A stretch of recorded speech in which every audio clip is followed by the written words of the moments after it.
নমস্কার বন্ধুরা, কৃষক বন্ধু প্রকল্পে একটি গুরুত্বপূর্ণ সার্কুলার জারি করলো রাজ্য সরকারের কৃষি দপ্তর, যেখানে বলা হয়েছে কৃষক বন্ধু প্রকল্পে নথিভুক্ত উপভোক্তাদের তথ্য পুনর্যাচাই করা হবে। যেখানে অনেক কৃষক বন্ধু উপভোক্তা বাদ পড়বেন, যারা এতদিন ধরে কৃষক বন্ধু প্রকল্পের সুবিধা পেতেন। কারা বাদ পড়বেন সেই তথ্য আপনারা পরিষ্কারভাবে এই ভিডিওতে জানতে পারবেন শেষ পর্যন্ত ভিডিওটি দেখলে। একই সঙ্গে একটি ফর্মও এরই সঙ্গে বা সার্কুলারের সঙ্গে সংযোজন করা হয়েছে, যে ফর্মটি আপনাদের ফিল আপ করে জমা করতে হবে উপযুক্ত ডকুমেন্ট সহ কৃষি দপ্তরে। কোন সেই ফর্ম কিভাবে ফিল আপ করবেন সেই সম্পর্কে নেক্সট একটা ভিডিও দেব, কারণ এই ভিডিওতে ফর্ম ফিল আপ দিতে গেলে অনেকটা বড় হয়ে যাবে ভিডিওটি, তাই পরের ভিডিওতে আমরা ফর্ম ফিল আপ দেখাবো।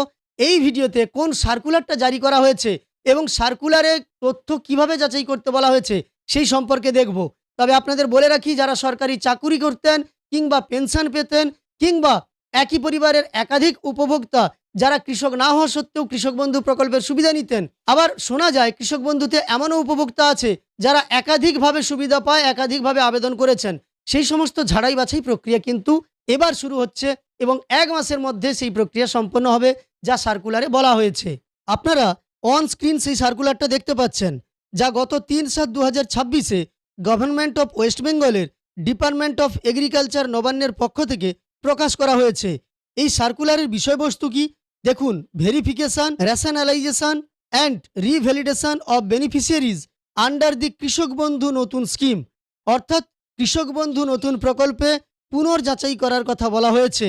এবং এই অর্ডার কপিটাতে বেশ কয়েকটা পয়েন্ট আছে। আমি এই সম্পূর্ণ অংশটাকে বাংলাতে ট্রান্সলেট করে নিচ্ছি এবং আপনাদের দেখিয়ে দিচ্ছি। আপনারা দেখতে পাচ্ছেন আমি বাংলাতে এটাকে ট্রান্সলেট করে নিয়েছি। এখানে বলা হয়েছে কৃষক বন্ধু নতুন প্রকল্পের আওতায় সুবিধাভোগীদের যাচাইকরণ, যৌক্তিকীকরণ এবং পুনর্বৈধকরণ। এবং বলা হয়েছে কৃষক বন্ধু নতুন প্রকল্পের অধীনে শুধুমাত্র যোগ্য সুবিধাভোগী কৃষকদেরই যেন আর্থিক সহায়তা প্রদান করা হয়, তা নিশ্চিত করার লক্ষ্যে পশ্চিমবঙ্গ সরকার নিম্নলিখিত পদ্ধতিতে এই প্রকল্পের সমস্ত বিদ্যমান সুবিধাভোগীদের একটি ব্যাপক যাচাই ও যৌক্তিকীকরণ প্রক্রিয়া হাতে নেওয়ার সিদ্ধান্ত নিয়েছে।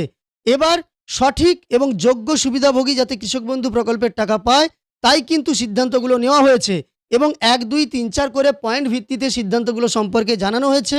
আপনারা শেষ পর্যন্ত দেখলে অবশ্যই বুঝতে পারবেন যে কারা কৃষক বন্ধু প্রকল্পের টাকা পাবে, কারা পাবে না, সেই সম্পর্কে এই সার্কুলারে কি বলা হয়েছে। প্রথমে দেখুন, প্রথম পয়েন্টে বলা হয়েছে কৃষক বন্ধু নতুন প্রকল্পের আওতাধীন সুবিধাভোগীদের রেকর্ড পিএম কিষাণ ডাটাবেসের সঙ্গে মেলানো হবে, যাতে সাধারণ সুবিধাভোগীদের শনাক্ত করা যায় এবং যেসব যোগ্য কৃষক এখনও পিএম কিষাণ প্রকল্পের আওতায় আসেননি তাদের তালিকাভুক্তি সহজতর করা যায়। এই পিএম কিষাণ ডাটাবেসটি কেবি পোর্টালে চিহ্নিত করা হবে, অর্থাৎ পিএম কিষাণের সঙ্গে কৃষক বন্ধু পোর্টালকে সংযুক্ত করা হবে বা চিহ্নিত করা হবে।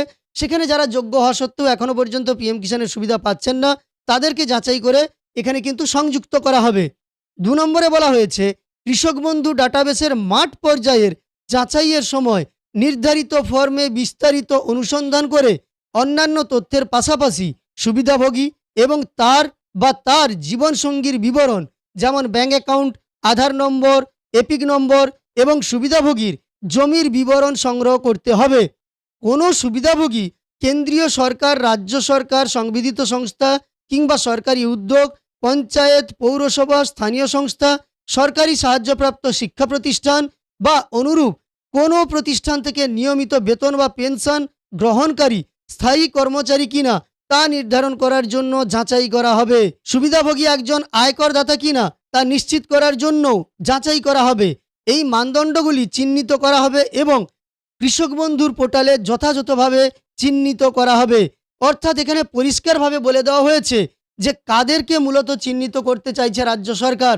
রাজ্য সরকার চাইছে যাতে সঠিক কৃষকদের অ্যাকাউন্টে কৃষক বন্ধু প্রকল্পের টাকা যায়। আর আপনারা জানেন কৃষক বন্ধু প্রকল্পে কিন্তু সরকারি চাকুরিজীবী, পেনশনভোগী, ইনকাম ট্যাক্স পেয়ার সবাই পেয়ে যেতেন। সে টিচার হোক কিংবা ডক্টর হোক কিংবা যে কোনো পেশার সঙ্গে যুক্ত যারা নিয়মিত সরকারের বেতন পেয়ে থাকেন, তারাও কৃষক বন্ধু প্রকল্পের সুবিধা পেয়ে যেতেন। আর সেটাই কিন্তু ঝাড়াই বাছাই করতে চাইছে রাজ্য সরকার। আপনারা জানেন কিছুদিন আগেই কৃষিমন্ত্রী সাংবাদিক বৈঠক করে জানিয়েছিলেন যে কৃষক বন্ধু প্রকল্পেও ঝাড়াই বাছাই হবে, সঠিক উপভোক্তাদের কৃষক বন্ধু প্রকল্পে রাখা হবে এবং বাকিরা বাতিল হবেন, সেটাই কিন্তু এই সার্কুলার দেখে বোঝা যাচ্ছে।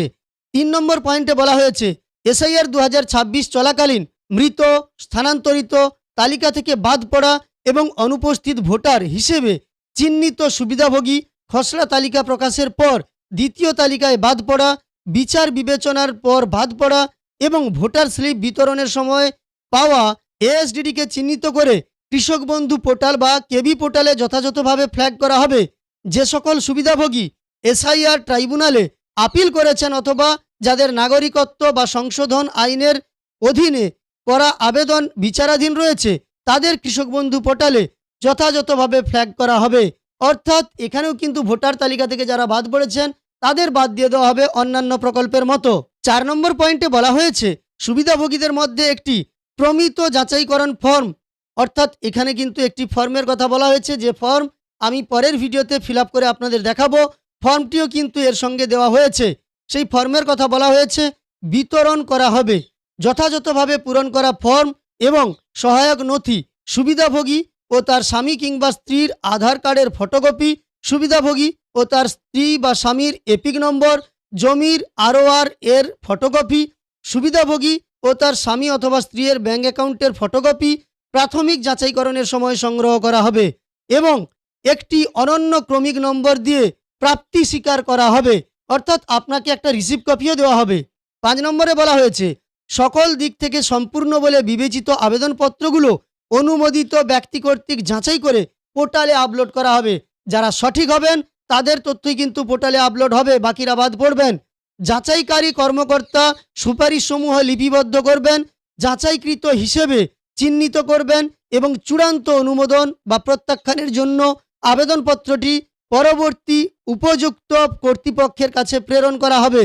ব্লকের সহকারী কৃষি পরিচালক বা এডিএ এবং অথবা ব্লক বা জেলা প্রশাসন কর্তৃক নির্ধারিত অন্যান্য সম্প্রসারণ কর্মকর্তারা আবেদনপত্রের চূড়ান্ত অনুমোদন বা প্রত্যাখ্যানের জন্য উপযুক্ত কর্তৃপক্ষ হবেন।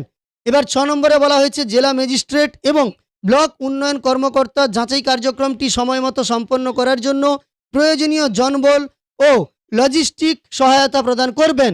প্রশাসনিক স্তর থেকে পর্যাপ্ত জনবলের ব্যবস্থা করা হলে এই কার্যক্রমটি যতদূর সম্ভব শুরুর তারিখ থেকে 4 সপ্তাহের মধ্যে সম্পন্ন করতে হবে। তবে এই নির্দেশ অফিসিয়াল পারপাসের জন্য, যেখানে 1 মাসের মধ্যে এই পুরো প্রক্রিয়াটি সম্পন্ন করতে বলা হয়েছে। এবং এর 6 নম্বর পয়েন্টের পরে 7 নম্বর পয়েন্টেই কিন্তু ইম্পর্টেন্ট একটা কথা দেওয়া আছে, যেখানে বলা হয়েছে মাঠ পর্যায়ের যাচাইকরণ সম্পন্ন হওয়ার পর সকল সুবিধাভোগীকে ব্যাক এন্ড যাচাইকরণের আওতায় আনা হবে, যার মধ্যে অন্তর্ভুক্ত থাকবে ডুপ্লিকেট যাচাই, ভূমি রেকর্ড যাচাই, আধার ও এনপিসিআই যাচাইকরণ, আয়কর যাচাই, পিএম কিষাণ মেলানো এবং সরকারি চাকরি বা পেনশন যাচাই। এটাই কিন্তু মূলত যাচাই করা হবে। 8 নম্বরে কৃষি অধিদপ্তরের পক্ষ থেকে সময়ে সময়ে প্রদত্ত নির্দেশনা অনুযায়ী নির্ধারিত পোর্টাল দল পোর্টালের পরিমার্জন ও সিস্টেমের প্রস্তুতিমূলক কাজ সম্পন্ন করবে, আর উপযুক্ত কর্তৃপক্ষের সম্মতিক্রমে এটি জারি করা হলো। এবার এই নোটিফিকেশনের বেশ কয়েকটা অংশ আমরা দেখলাম, যেখানে কিন্তু রাজ্য সরকার চাইছে সম্পূর্ণ ঝাড়াই বাছাই করতে। আশা করি আপনারা পুরো ভিডিওটা দেখার পরে বুঝতে পারলেন যে রাজ্য সরকার সম্পূর্ণ ঝাড়াই বাছাই করে সঠিক কৃষক বন্ধুদের রাখতে চাইছে।